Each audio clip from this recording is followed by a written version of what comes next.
Welcome everyone to the Creator Spotlight. I'm Jeremy Lambert still. That's still Steven Jensen. And below us, a name you know, a name you recognize, the first ever person who we interviewed in the Creator Spotlight on this show. He is back over a year later. You know him from YouTube, the host of Muscle Memory. He is a world champion powerlifter. He might be wrestling. I don't know. He keeps teasing stuff about wrestling. World famous interviewer. I'm just gonna say it. MuscleManMalcolm with the beautiful, beautiful hats. How you doing, man? Thank you. The best wrestling interviewer of all time, MuscleManMalcolm. I'll let you go ahead and you can say that if you want, but I can say it for myself as well. Nice to meet you. Yes, meet us. Come on now. I met you guys. Well, yeah, we hung out in person multiple times. We talked about meeting us. Yeah. Actually today, especially because of the way the setup is, Jeremy, Malcolm's in the middle. Original. Oh my gosh. That joke. I'm gonna just kick you. Nope, there. Jensen's not even on the show anymore. I was about to say, I actually have the power to add and remove myself right now, so I actually could. But yeah, I had to get that one in like super fast. Malcolm in the middle. Big mouth. We got it, Jensen. Yeah. Anyways, shout out Frankie Muniz. All right, Frankie Muniz. Malcolm, how you been, man? How you been since the last time we interviewed you, dude? It's been a long time. You're our first guest ever. That was probably what, like a year and a half, 2 years ago, something like that. It had to be it's been about 2 years. The last time you guys talked to me, I was still in undergrad. I took a year off in between. Now I'm in grad school, so I'm back in another empty apartment, chilling, talking wrestling with the boys. Life is good. Let's ask the hard hitting questions right off the bat. The hats, Malcolm. We love the hats. We know that the hat, the famous one, stolen, correct? Oh, yes. Unfortunately stolen while I was sleeping in a Charlotte International Airport. I was sleeping and someone just took my hat. I'm like, all the stuff I had on me, all the camera gear, all the laptops, and you take the hat. I mean, it's the most valuable thing. Who cares about the... Clearly, I mean, it's all my power was in that hat, so I had to go buy 2 more. So, it's like... They don't know how to run a camera. They know how to wear a hat. They might not look good in it, but they know they know how to rock it correctly, though. So, yeah. I hope whoever took it, they're suffering slowly. So do I. That I'm in Charlotte from North Carolina. That makes me sad that, North Carolina natives just let me down like that, taking the hat. Yeah, like disgusting state. What's your favorite kind of hat, Malcolm? My favorite kind of hat. This one. Is that one? This one, yeah. Do you have a name for your hats? I think I should name it. I can't think of a name on the spot. Brock. Brock. All right. You can always go well with Brock. By the way, I'm doing this hat bit. Legitimately, when you interviewed Jake Hager and got his opinion on hats, I turned that whole thing into an article because it popped me so much of just Jake Hager reviewing hats. It was hilarious to me. I've been meaning to clip that too. I remember doing that with him. I was like, I should make this a clip, and I just forgot to. So I'm glad you said that because I'm gonna go edit that as soon as we're done doing this interview. So it was hilarious to me. Anything like that, easy, quick little thing. He does these quick reviews of everything. Oh, it was so good. That was a tremendous bit. So let's actually get into interviewing stuff. And now some of these interviews, these shorter interviews that you do, what is your mindset when you go into, when you only know at the conventions and stuff, you only got a couple minutes with a guy, you can't press on too much stuff. What's kind of your mindset when you only know you got 3-4 minutes with a guy?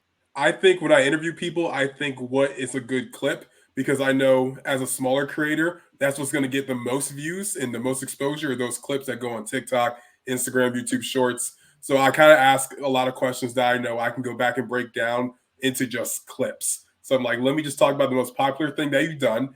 I'm going to clip that. And I'm going to ask another popular thing you did. I'm going to clip that and so for 5 more questions. And then I just get a bunch of content out of it. So that's kind of where my mindset is right now. And as I start to grow more and build up a stronger audience, then it'll be more conversational based and I'll have more time to really sit down and talk to these guys for, your 40 minutes to an hour and whatnot. But until then, we're more focused on the clips right now, getting the views out, building the name so people know who I am when I walk down the street. Everyone already knows who I am because, I'm famous as hell. But, more people can know me by then. How has that been working for you? Like as far as because I've seen the growth that you've had over the last couple of years, especially, and TikTok is the one thing that I just am not tapped into at all. Like I'm really tapped into like YouTube and certain like stuff going on in like the internet culture, but nothing as far as TikTok. But I know it can be something that's super, super useful. And I know that you're somebody who's been doing really well with it. So if you could kind of just speak a little bit more to like maybe TikTok and shorts, like even more specifically, like the importance of that a little bit more. Yeah, for sure. So I'm like a really big fan of like comedians. So where I got my idea of like making a lot of clips out of like my interviews really comes from like watching a lot of comedians, Matt Rife and Andrew Schultz, like my two favorite right now. And I found out about them mainly through like TikTok and Instagram Reels. And that really just came from clips and then going back and watching all their like full like comedy shows and whatnot. I'm really about to buy Andrew Schultz tickets probably tomorrow morning because he's going to be in Madison Square Garden. I don't know why I'm promoting him, but I like him, so I want to. But like seeing like how they clip their stuff and how big of an audience that it reaches, like that to me, that's the best way I can do it, because someone that like wants to, follow me and know me, they don't have 20 minutes to try to figure out how I interview someone, but they have like 30 seconds to figure out if I can ask a good question or not. So that's kind of like my mindset towards it. Obviously, there's other big wrestling media personalities that also do clips as well. Denise, Chris Van Vliet, etc.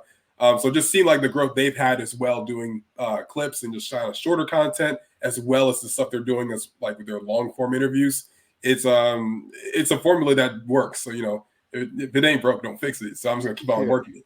For sure. And speaking of clips and kind of the benefit, and it can also be a detriment depending on what the clip is. Things can go viral.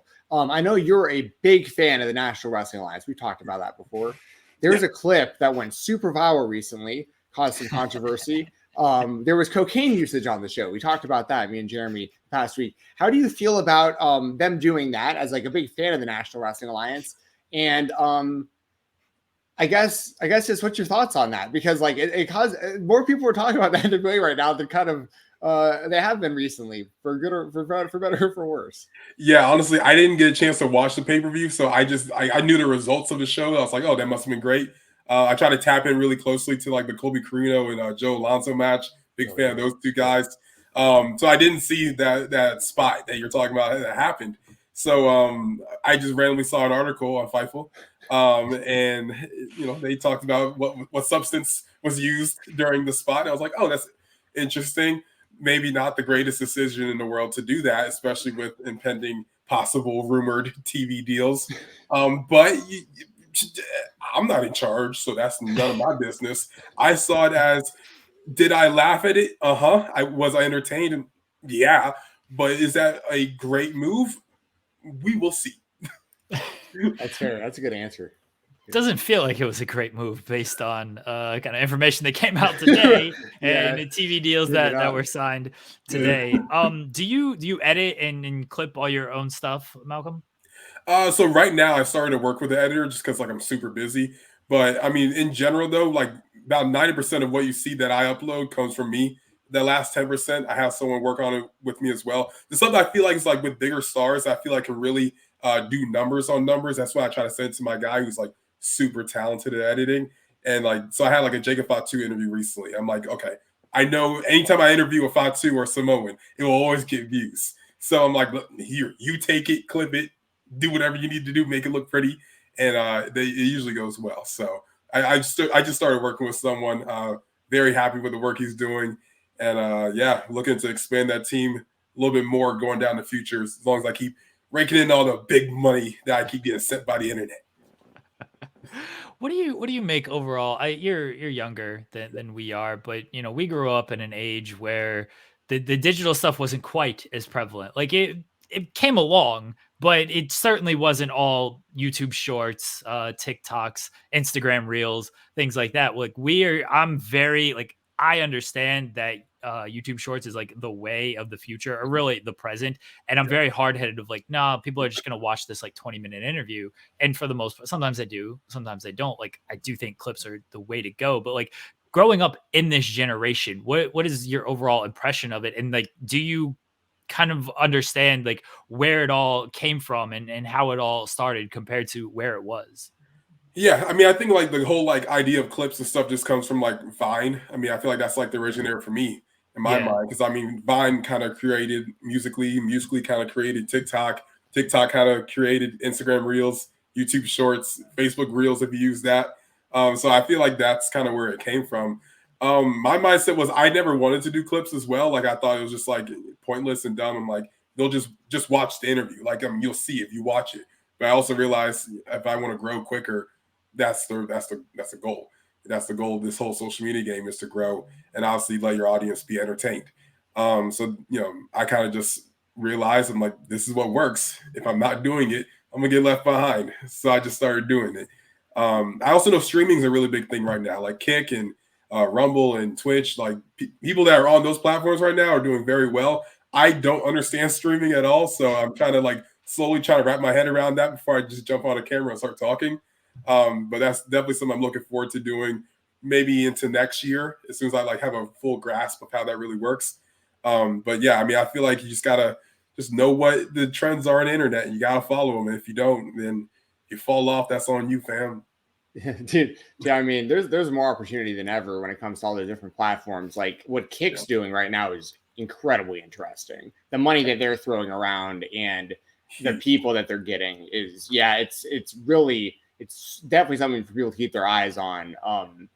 As far as like, you mentioned Vine, kind of like small world. I actually I resisted my urge to double dab just then, because it made me think of Logan Paul, someone who became very famous from Vine, who's now a United States champion. You're drinking prime. There you go. There's the Maverick right there, part of the Low Gang.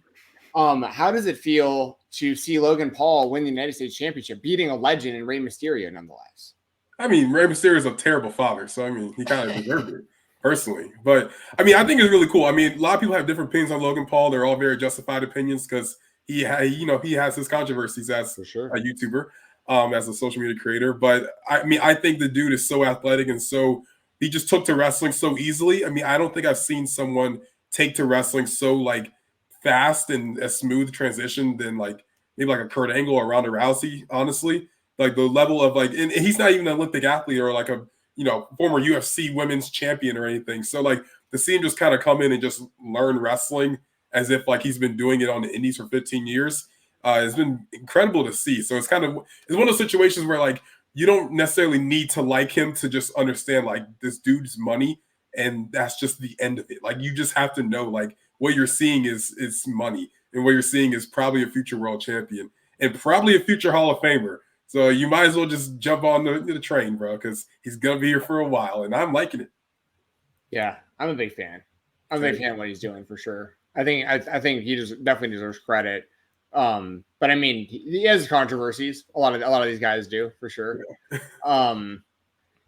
Yeah, I'm trying to think like who else from like that space do you think may get involved or should get involved? Like, do you think like KSI like may get more involved in wrestling, especially since Logan's done so well at it, and like they're so famous together as a team? And like, who else do you think from that world maybe might cross over?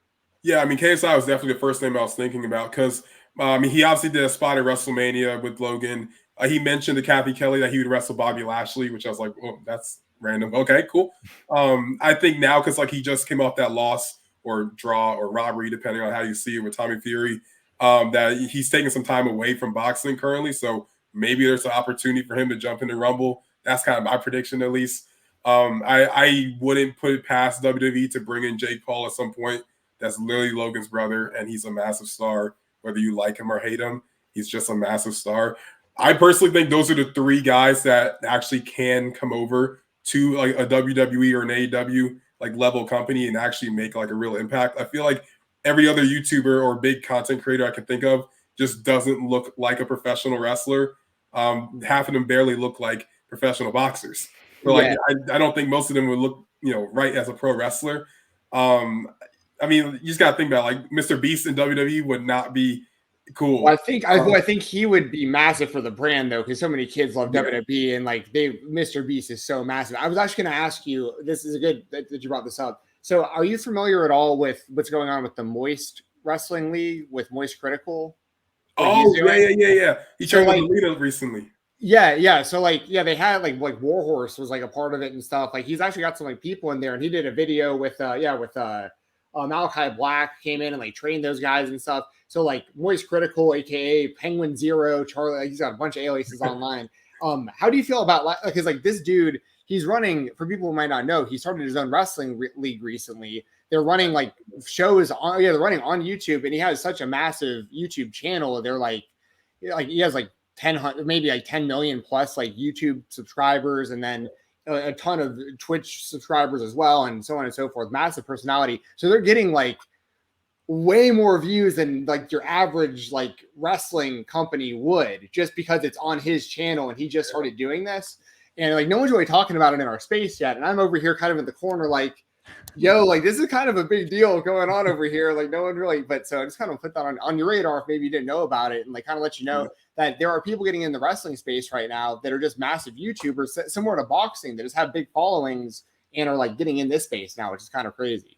Yeah, I actually did not even know about that. Like, I'm a big fan of him. He has too many names to go by, but yeah, my best friend is like a big fan of him. So like, he showed me him like last year or 2 years ago.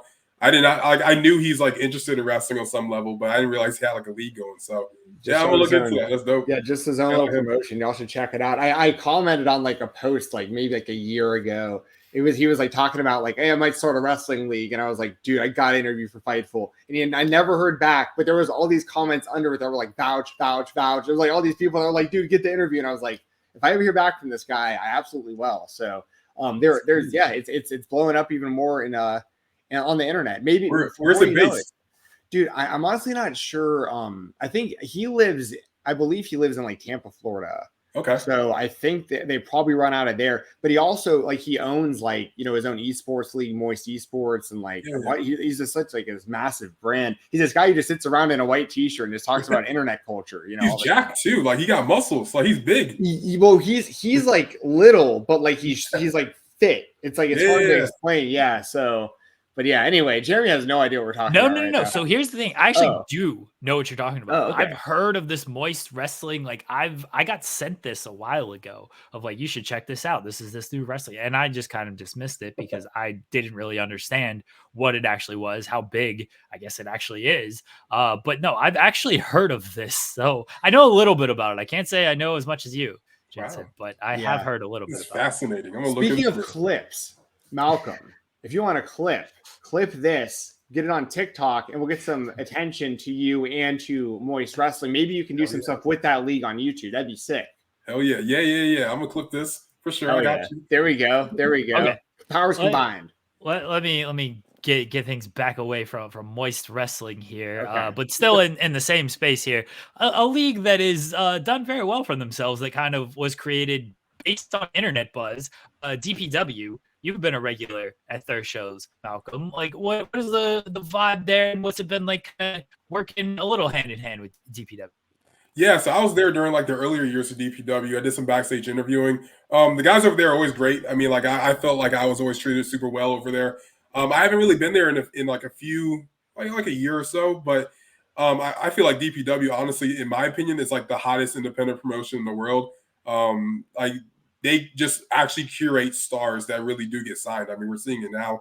Jay Malachi, Lucky Ali, amazing talents. Very happy for them, especially Lucky Ali. He's from my like area as well in DC. I mean, like they really make stars. Like the people that go to those shows are like the most dedicated wrestling fans you will ever see, and that's coming from a world of like GCW that we live in.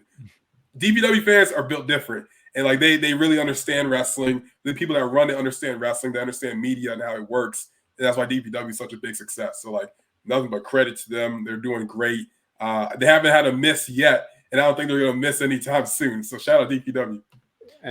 Sorry, Jeremy. Well, there was another company I wanted to ask you about, but Jeremy, do you have a follow-up about DPW? No, go ahead. I was watching MLW recently, and I saw Alex Kane come out to the ring, Boom A Fight Club. I was like, wait a second, is that Malcolm?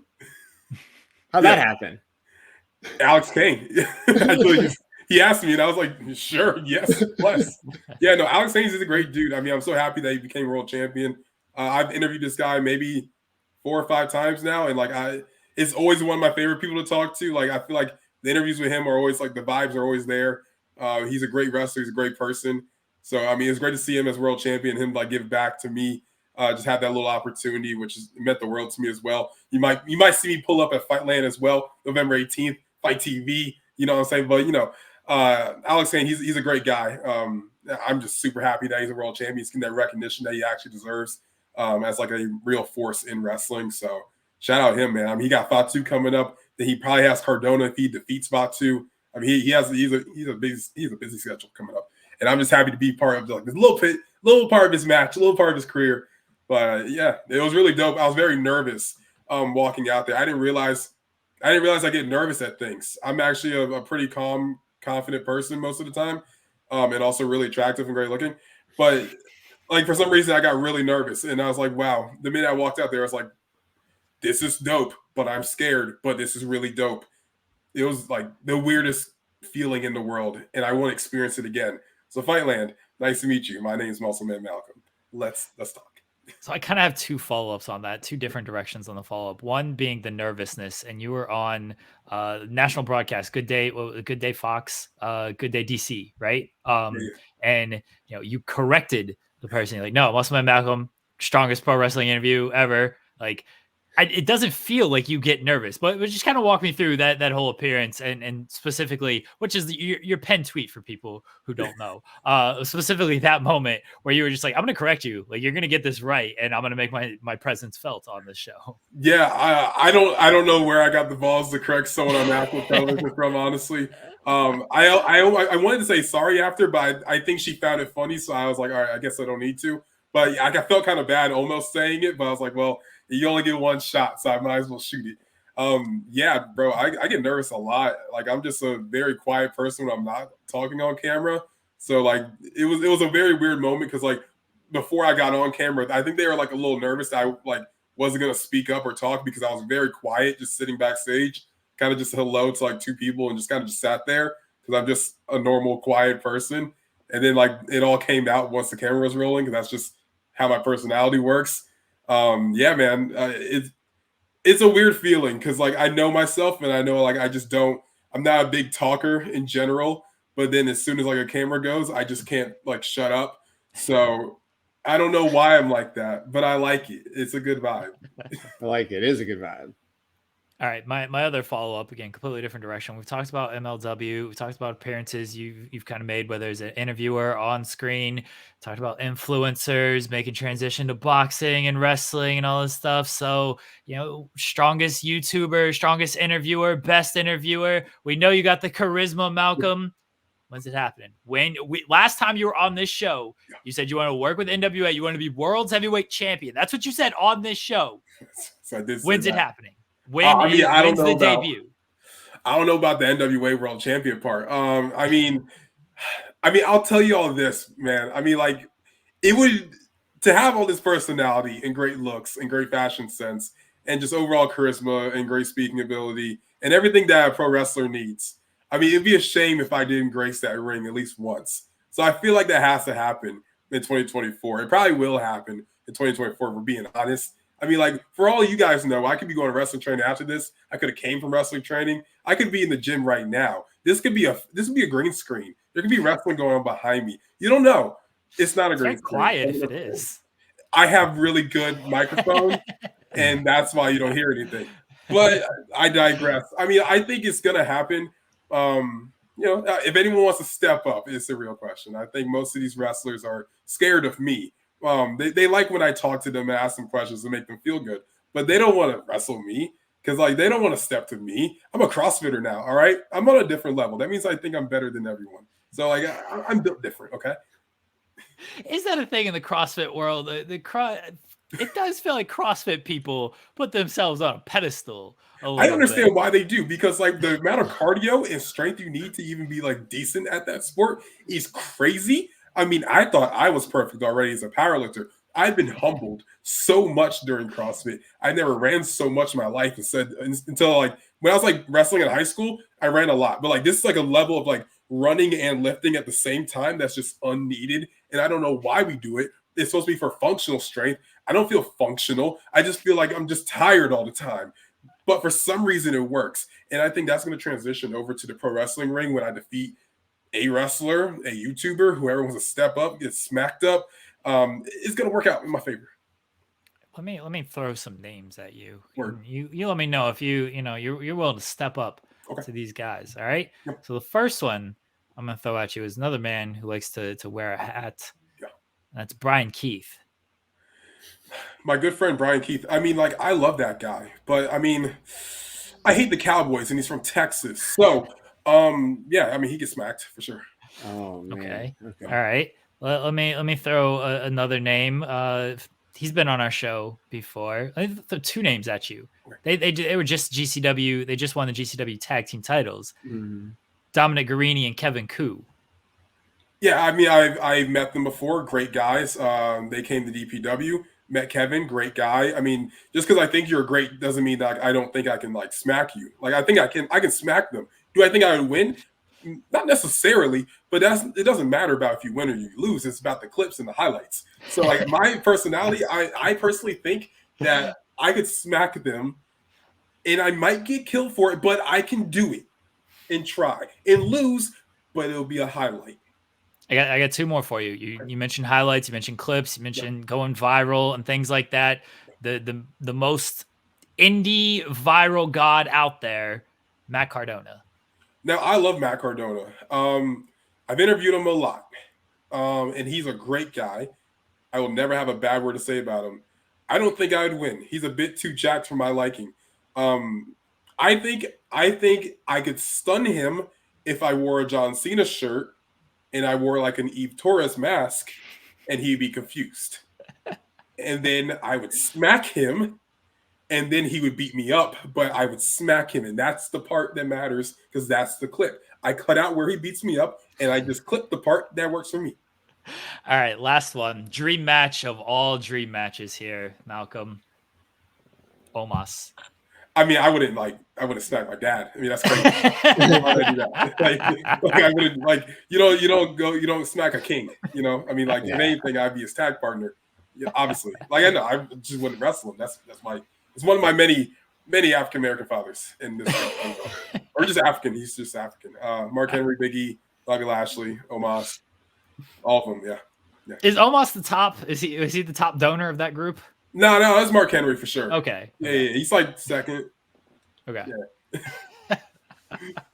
I love your love for Omas, baby. I mean, look, Homo sapien, stand up. You got it. Right. Yeah, brother. Dude, yeah, I mean, if you're not Homo sapien, honestly, I don't think you're like living your life correctly. Like, there's a way to like wrestling, and it starts at the top. And that's 7'4" Nigerian giant Omas. And anything, like, you can like your Rollins and your Reigns and all that kind of stuff. But last time I checked, they're not 7 foot tall. They're short compared. So, like, if you want to like wrestling, you have to like larger than life. If you want larger than life, you have to like Omas. If you don't like Omas, you don't like larger than life. If you don't like larger than life, you don't like wrestling. If you don't like wrestling, you're a dork. So. Dude, I agree with everything you just said. That line of thinking was incredibly accurate. I'm a big Homo sapien myself. I like the guy. I don't watch WWE super closely at the moment. What do they have him doing? Is he doing anything right now on the show? Almost sad answer. He's busy. He's busy. Okay, he's too big for it. I get it. Like, he's too big. See, that's the only thing I was ever afraid of with them is they just wouldn't know how, because he isn't just a big guy. He's a big guy who actually like can move pretty well and like does have a grasp on like what he's doing out there. Like it isn't like, I don't want to name names, but in like in the NBA, like Sean Bradley was kind of the guy who everyone knew as like kind of the uncoordinated guy who was 7+ and like, just. But Omas isn't that. Like, I think they have really something there in him, and people kind of like to like tongue-in-cheek roast him or whatever. But I don't get that, honestly. I like him. Let's think about it like this: every WrestleMania match Omas has had has been against a world champion. He tagged with AJ and defeated Kofi Kingston and Xavier Woods as well. And then the next year, Bobby Lashley, former world champion, and then Brock Lesnar. I'm just saying Omas has the best WrestleMania matches ever. You got your Hogans and versus Rock, but then you have your Omas versus Bobby. And that's real wrestling when you think about it. Yes.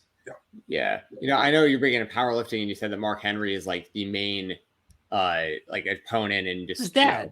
Yeah, right, of course. Dad number one, yes. Yeah. It's just kind of interesting timing that like just the other day I was talking to somebody who's kind of like a non-wrestling fan, but Mark Henry came up in that conversation And they were like, "Oh yeah, Mark Henry, badass." They knew Mark Henry. Like they didn't know a whole lot of wrestlers, but like Mark Henry was the guy that they were like, "Oh, he was badass. Like he was the strongest man." Like they remembered that. So and they'd even remembered seeing like some of his like clips from when he was doing lifting. He was like, I remember they used to show him like actually doing the lifting and stuff on the show. And he really left like a real lasting impression. So it'd be cool if you can kind of be one of those guys for the next generation, man. Kind of like, get that torch patch to you. Yeah, I mean, like me and Dad used to go to the gym a lot. He taught me how to bench. I mean, he taught me how to deadlift. He taught me how to squat. I mean, honestly, yeah, it'd be great to like carry his legacy, Malcolm Henry in the building. I'm willing to do that. Yeah.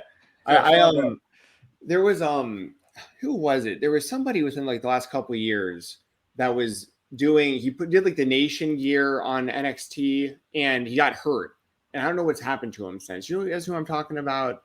Is it Otis Jones? Otis, yeah. Is he around still? I haven't seen him in a while. I think he's still signed, right? I feel like he got drafted and they just haven't. I actually watched him. I watched him face Cameron Grimes in a dark match on SmackDown earlier this year. Because I felt like he had a lot of potential too. I don't know what happened to him. And Otis is a powerlifting guy also, isn't he? Like came from that world? I think he was like a wrestling guy. He was an amateur wrestler. Yeah. He looks like a powerlifter. He's like stocky, like a powerlifter. But yeah, he wrestling background. But yeah, anyway, this kind of came to mind. Those bigger dudes who like I feel like could still kind of break out and be something big. How do you feel about like who is it? Ivar right now is out on his own.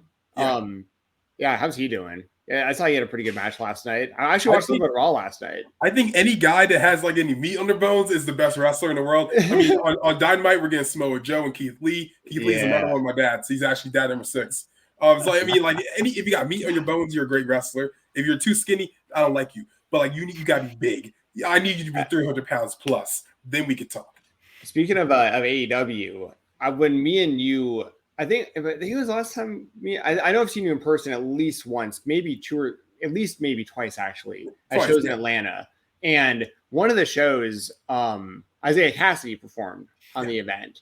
What was that experience like getting to interview him? Because you had a pretty cool setup in there where you got like your whole little area and you did a video interview with him. Yeah, I mean, they know when Malcolm comes in the building, they gotta treat me right, VIP. They put me in the VIP section. I mean, it was, used to it. No, he was very nice. I mean, I don't think I've had no interactions with wrestlers like doing interviews or whatnot. It's ever been negative. I mean, you could say that has to do with like just the wrestlers being great people, but I think it more has to do with just me being great, personally. Because I mean, like everyone gets upset about stuff, but no one gets upset at me. So I mean, I just think it has to do with me just being such a great and humble and kind person that I always have great experiences. I cannot name one wrestler, and if I could think of one, I also wouldn't tell you that I ever had a bad experience with. So life's good. You could just bury Cardona. He was very nice. No, Cardona is fantastic. Everybody that comes on the show though, because like Cardona's personality, on-screen personality is his on-screen personality, right? Yeah. Like he's a dick. He's a heel. That's just who he is. So when we get wrestlers on here, we just ask them to bury Cardona, and then they'll shoot on the on-screen Cardona. When they talk about Cardona off screen, it's like he's the most helpful guy. He always tries to give you merch ideas. He tells you like, go sell this, go sell that, like get yourself over, how to get yourself over type of things. But yeah, Cardona. Like I have nothing but great experiences with him. I mean, every time I talk to like Alex Kane, I always try to bring in a Cardona question because I know he'll go off on Cardona. Yeah. And then like I know I can tweet it and I know Cardona will probably respond to it. Exactly. More buzz. So like I always love Cardona. Like he's the easiest person to talk to, and also like I was such a massive fan of his when I was 11. Like Zack Ryder was like the guy for me. Like there was Zack Ryder and then there was John Cena. So like it's always like a pleasure to talk to him. Exactly. Cardona knows the game, and the wrestlers who work with him know the game. But then, you want to talk about the actual person. Fantastic guy. The handful of times that I've met him and talked to him. One person who's not a great guy. I'm gonna try to get you to bury this person. Literally like the nicest person on earth. I'm gonna try to get you to bury him. Chris Van Vliet. This dude sucks. Just terrible. I got nothing. I'm on screen here. I'm on screen here, like next to Jeremy as he's doing this. I don't want that to represent me. I like Chris. I can't say anything bad about him. I mean, like he gives me so much time whenever I see him at these independent shows, and he'll go through like my channel and tell me what I need to fix. He'll compliment a lot of stuff. He'll criticize some stuff in a good way, in a positive feedback. That I always learn something talking to him. I feel like I could talk to him for 5 minutes, and I feel like I've learned like 30 minutes worth of information. Like, great dude, just wonderful guy. Just our new tag team name, me and Chris, is Chris Van Blackman.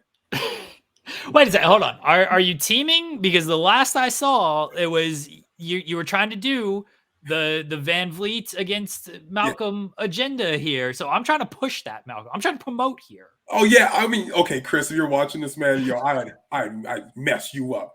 I mean, like we can do boxing, we can do ballet, whatever you want to be. You said chess boxing. We're fans of chess boxing here. I don't know how to play chess, but I will figure it out, and we can play checkers as well if you want to. I will mess you up and everything. I will say, I assume people know I'm being facetious with all this stuff, but like Chris Van Vliet, literally like the nicest dude in the world, and that's why like Denise Salcedo is always just one of my good friends, and I try to get people to be mean to her because she's also a sweetheart. Van Vliet, when I met him, I was with Sean, and Sean said something like jokingly of like, "Oh yeah, you stole that from us," and Van Vliet's like, "Oh my God, did I? I'm so sorry. I'm so sorry this happened." And then Sean's like, "No, I'm kidding, Chris." And he apologized for apologizing. Like he's the nicest dude in the world. He's Canadian. That's why every Canadian is super nice. I do a show. Canadian. I do a show with a Canadian 3 days a week. He's the worst person ever. So no, I don't think all Canadians are great. I don't quite agree with that.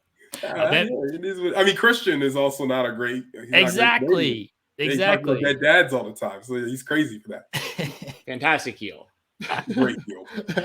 He's like, no, Van Vliet's great. I just saw you guys had a little something going on. So I'm trying to push this stuff. I'm willing to know Van Vliet is and hug them. Oh, sorry. I will fight and hug everyone.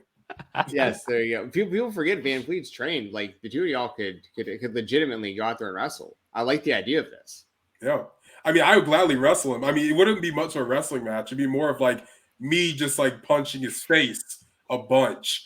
Until the point that he won't be able to do interviews anymore because I just keep punching his face, and he won't have that great looking face anymore, so he can't do those great interviews. And then since he won't be able to do those great interviews, who are they gonna watch? Me.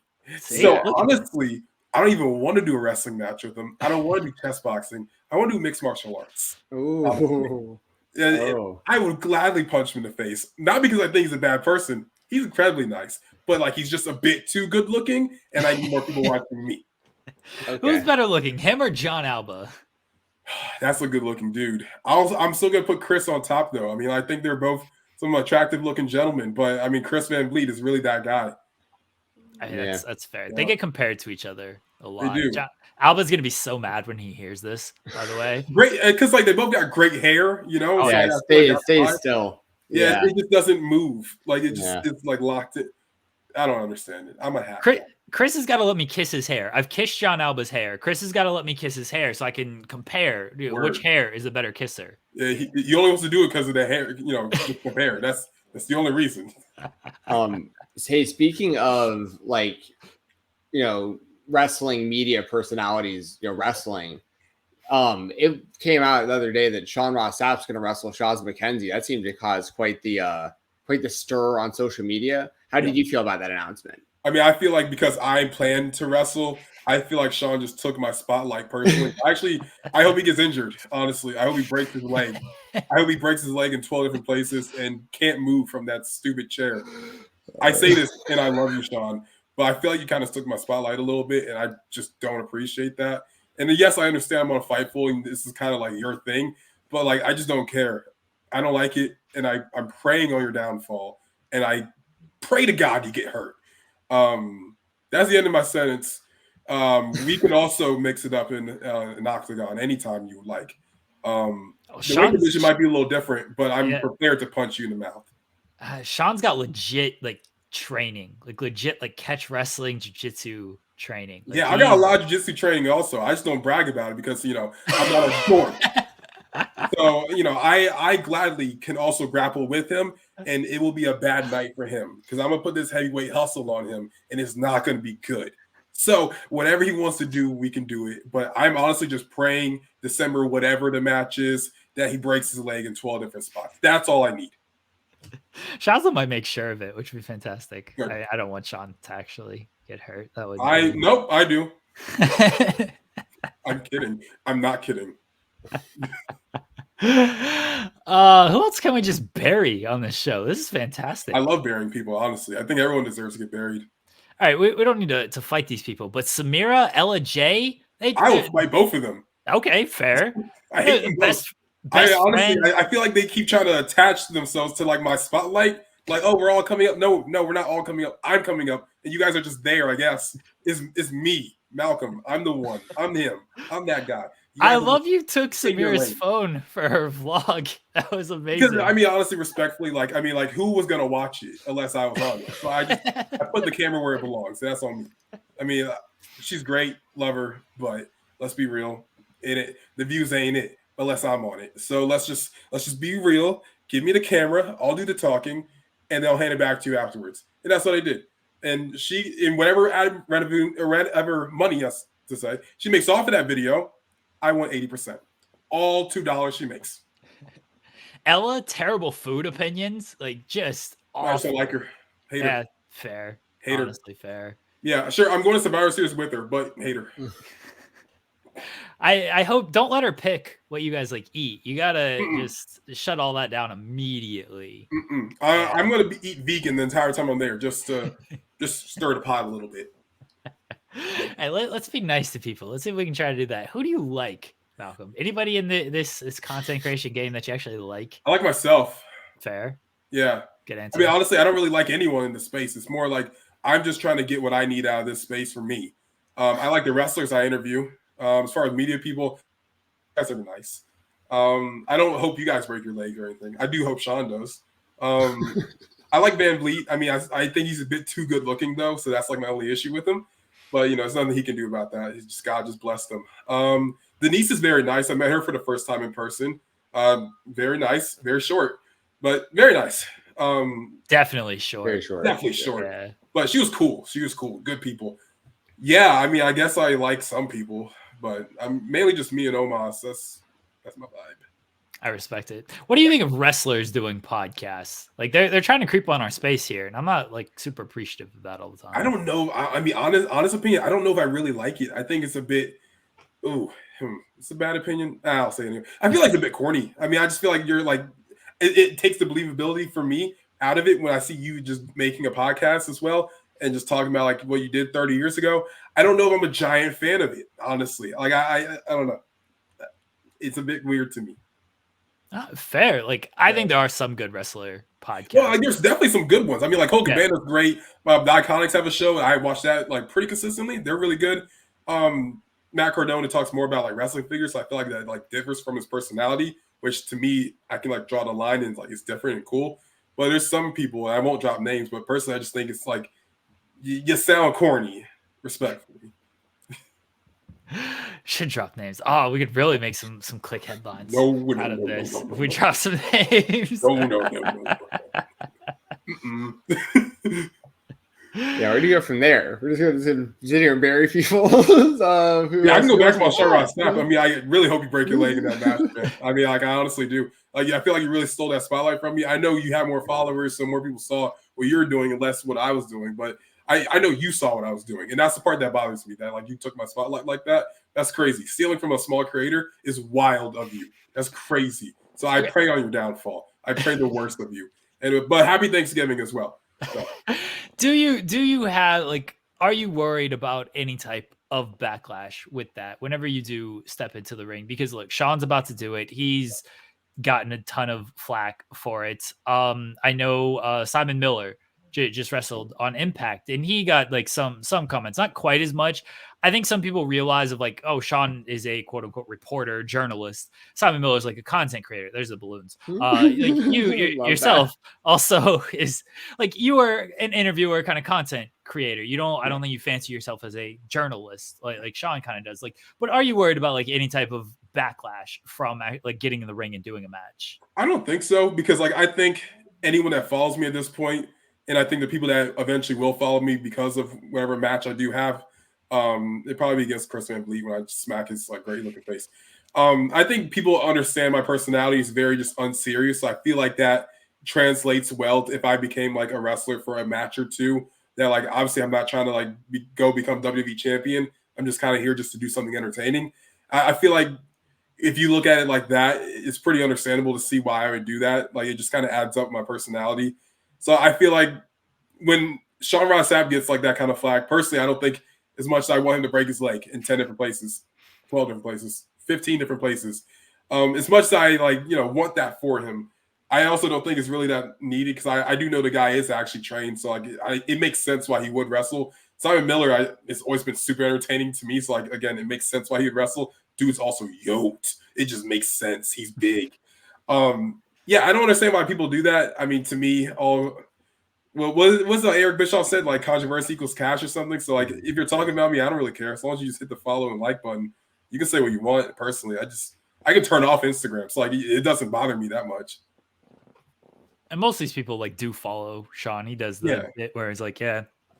So. Simon Miller looks shockingly like Christopher Daniels. I thought it was Christopher Daniels at first. And Christopher got like yoked this shirt. Like Simon's big. Yeah. And he's been training and working at it for like a long time now. Yeah. Like it's been years. So it's cool that like, because he's a guy who like isn't just getting on the show because of his following. Like he clearly put a lot of work in to be as good as he is in there. Sure. So yeah, massive respect to him for what he's doing. That's awesome. Yeah. I don't think it's really that fair when people give them like that kind of flack. So I'm like, well, if you put in the work, I mean, I feel like you deserve the reward of it. I mean, I feel like I don't like the idea of like people label you just as a YouTuber, but like you chose a path that got you to where you need to be quicker.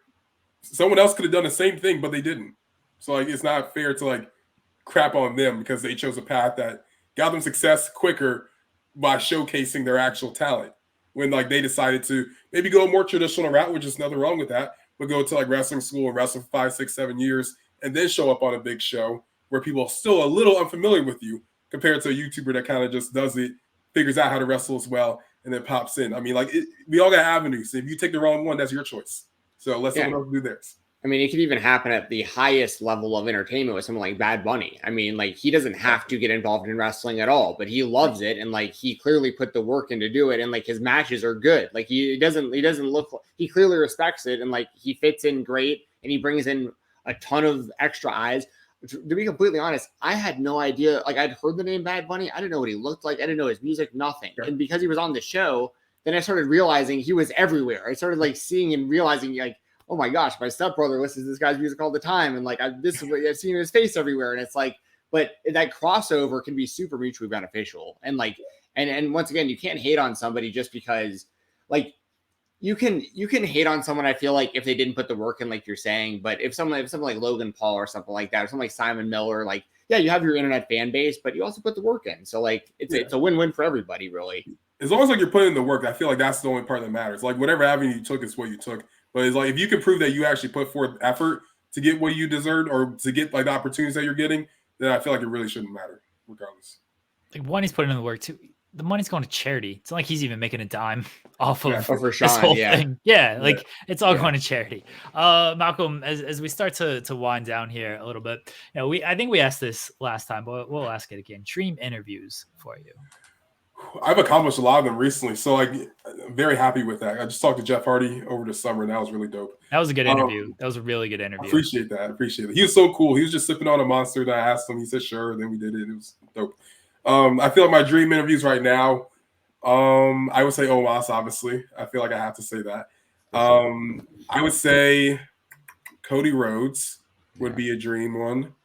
I'm trying to go outside of WWE, maybe make it a little more realistic as well.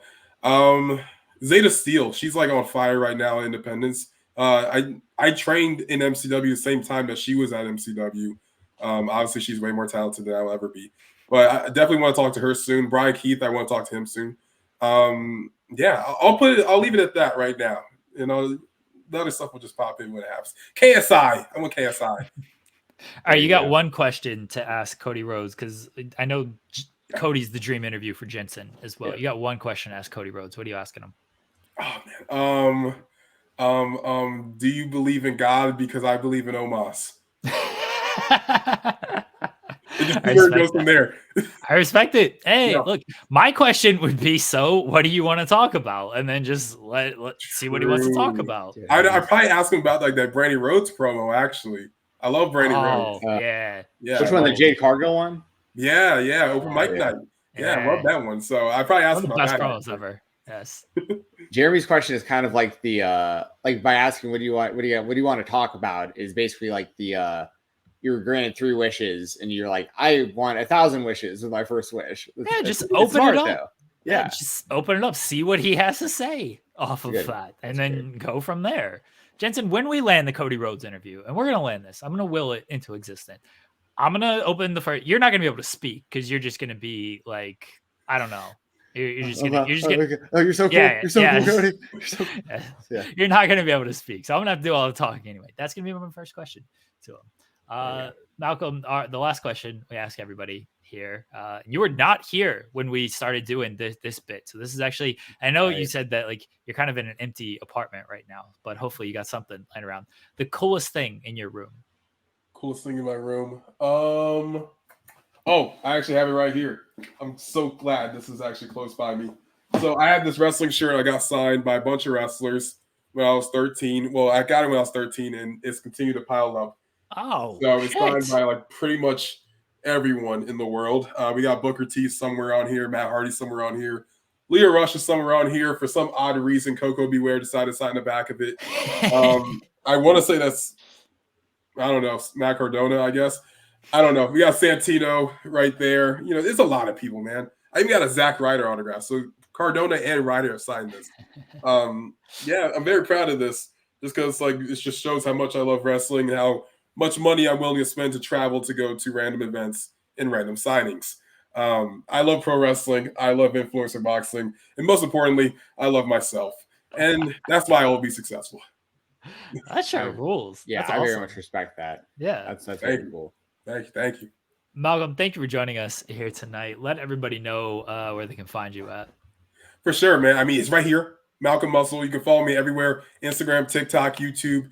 Follow my OnlyFans. I don't have one, but you know, we'll see. Money's there. Honestly, I'm just a guy that likes to interview wrestlers, and luckily these wrestlers like to be interviewed by me.